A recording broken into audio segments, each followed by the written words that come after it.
My dad broke my ribs. The sound still echoes in my head, sharper than the pain itself.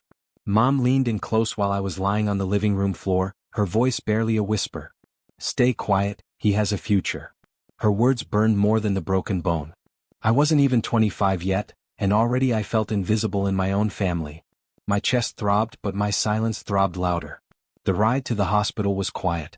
Mom drove, eyes on the road, pretending this was just another night. I kept my arms wrapped around myself, trying not to breathe too hard. Every bump on the street reminded me what had just happened. At check-in she lied for me. He slipped, she told the nurse. I just stood there, bent slightly, nodding like it was true. Maybe because I wanted to believe her version was easier. Maybe because I'd learned the hard way, telling the truth in this family didn't change anything. The nurse didn't push, but the doctor did. She was young, maybe early 30s, steady eyes behind clear glasses. When she pressed along my rib cage, I flinched hard. She didn't blink. She met my eyes and asked quietly, "Who did this?"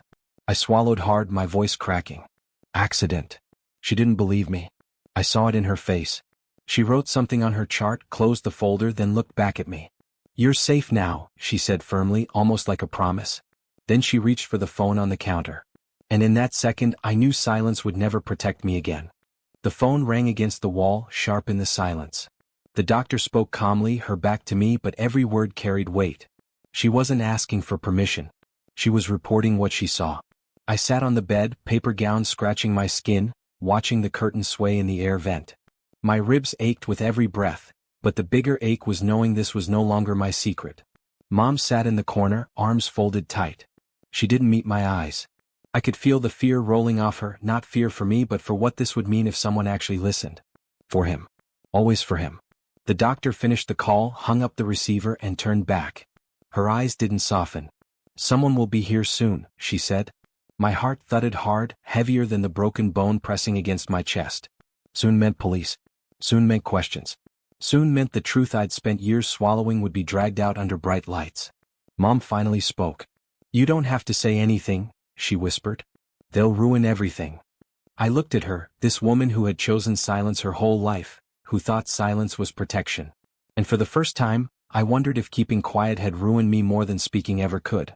The hallway echoed with heavy footsteps. The curtain shifted again, this time not from the vent, but from someone moving closer. The door handle clicked. And I realized the night I thought would end in another excuse was about to begin with something I couldn't stop. The door opened and 2 officers stepped inside. Their uniforms looked too sharp for the small hospital room, the kind of sharp that cut through any excuse. One of them nodded at the doctor, then turned to me. "We got a call. You all right, son?" I didn't answer right away. My ribs pulsed with every inhale, but the real pressure was in my throat. I could feel Mom's stare drilling into me, warning me to keep the script. "He slipped," she said quickly, her voice steady. "He's clumsy. Always has been." The younger officer glanced at her, then back at me. His eyes held steady, patient. "Is that what happened?" Silence stretched. The curtain moved again with the air vent, like it was waiting with them. I looked down at my hands, the faint bruises already coloring across my knuckles where I had tried to shield myself. The doctor didn't move. She just stood there, arms crossed, making it clear she wasn't backing down. I finally spoke. "Yeah. I fell." The words scraped out of me like gravel, leaving a bitter taste. The older officer sighed, jotting something in his notebook. They didn't believe me. I could tell. But without my voice, there was nothing to carry them further. Mom exhaled like she had just won a war. But the doctor's eyes stayed locked on me, steady and unshaken. And in that silence I felt something shift.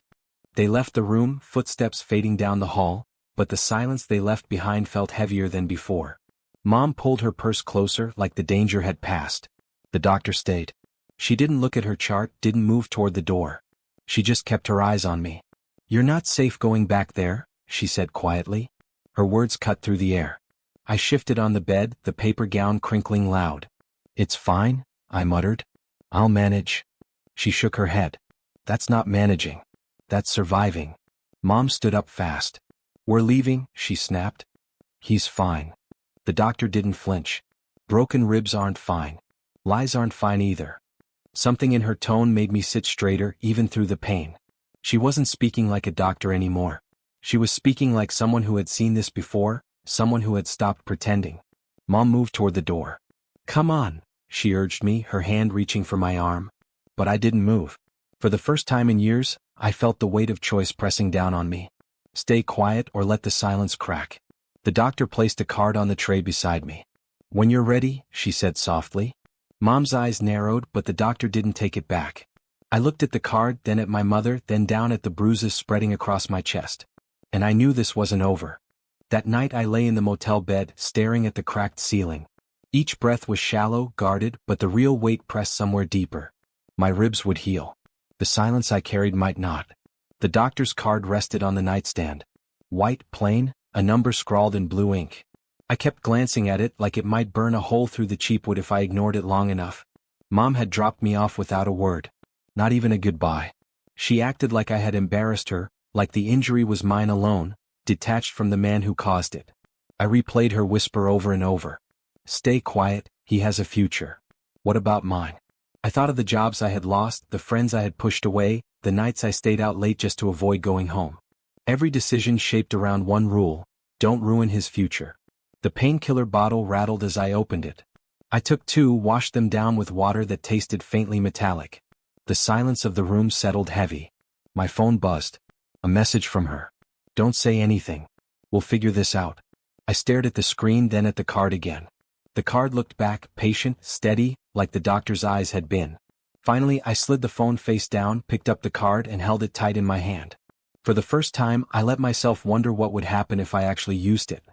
Morning light crept through the thin motel curtains, painting the room in a dull gray. My ribs ached as I sat up, but the ache felt different today. Like it wasn't the only thing breaking open. The card was still on the nightstand. I picked it up, turned it over, rubbed the edge with my thumb. The number waited, quiet but steady, like it knew I'd eventually call. My phone buzzed again. Another message from Mom. Stay put. Don't talk to anyone. Dad feels bad. I laughed under my breath, sharp and bitter. He didn't feel bad. He felt exposed. The motel clock ticked loud, every second stretching longer than it needed to. My ribs hurt worse when I thought too much, but the silence hurt more when I didn't. I dialed the number. One ring. Two. On the third, a calm voice answered. You reached safe line. Are you okay? The words hit me harder than the fall, harder than the lie. Someone was asking me if I was okay. Not him. Not his future. Me. I hesitated, gripping the phone tighter. I don't know. That's all right, the voice said gently. You don't have to know. You just don't have to go through it alone. For a moment I closed my eyes. The motel room smelled like dust, but the sound of that voice felt clean, almost like air I hadn't breathed in years. And I realized I had just stepped into something I couldn't take back. They arranged a meeting at a small office on the edge of town. Plain walls, soft chairs, nothing fancy.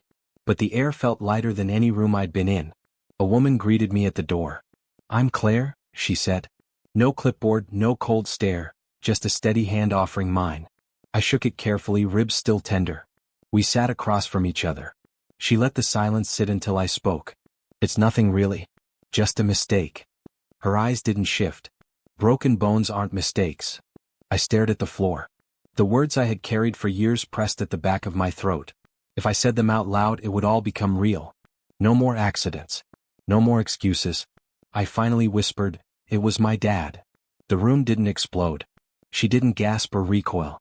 She just nodded like she had already known. Thank you for telling me, she said. The weight on my chest eased, not the ribs but the silence. For the first time, I wasn't the only one holding it. Claire slid a folder across the table. You have options. None of this is your fault. And you're not trapped anymore. I looked at the folder, thick with papers I didn't yet understand. But I understood the way her words landed, solid, unshakable. Walking out of that office, I felt different. Still bruised, still broken. But for the first time, I wasn't carrying it alone. Weeks passed. My ribs healed slow, but my silence healed faster. Each meeting felt like peeling off another layer I didn't know I was carrying. I started breathing without flinching, speaking without checking if someone else approved. Then one afternoon, I was called into the same hospital where it began. Not for treatment this time, but for a meeting. The doctor was there. Claire too. And across the table sat my parents. Dad looked smaller than I remembered, his shoulders stiff but his eyes darting. Mom clutched her purse like it was a shield. The doctor cleared her throat. We've documented everything. He's not going back to that house. My father's jaw tightened. He wanted to speak, but the weight of the room pressed him silent. I leaned back, steady for once. I'm done protecting a future that was never mine. No yelling followed. No slamming fists or whispered excuses. Just quiet. The kind of quiet that finally belonged to me. Mom's eyes filled, but I didn't fold. Dad looked at me like he didn't recognize the son he had shaped in silence. And maybe he didn't. When I walked out of that room, the air felt wide and clear. My ribs still ached when I stretched too far, but the ache reminded me of the line I'd crossed, out of their shadow into my own life. And for the first time, silence wasn't my prison. It was my freedom.